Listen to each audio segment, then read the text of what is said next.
So once you've poured all the water into the bucket, you need to get the alginate in. Make sure your bags are open, and we're going to add them in one at a time. So first bag in, and we're going to whisk quite slow at first just to get the powder under the surface of the water.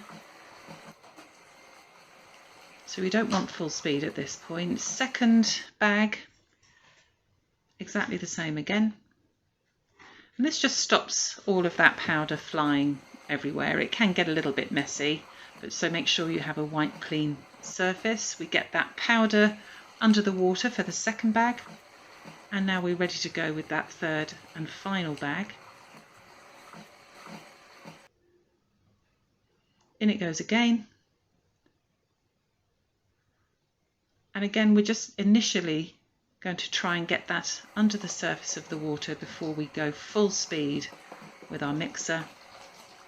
And from this point on, you need a timer really. You've got about a minute to get this fully mixed. So once you've got all of the powder into the water, turn the speed up on your mixer and really give it a nice bit of welly. You want to dip your paddles down further in the bucket to make sure it's mixed at the bottom, and just keep going around in circles. You're looking for a nice smooth creamy consistency. We want to get rid of as many of the little lumps as we can, and try not to panic here. Make sure someone is timing this for you. As I say, about a minute from when you start mixing on full speed.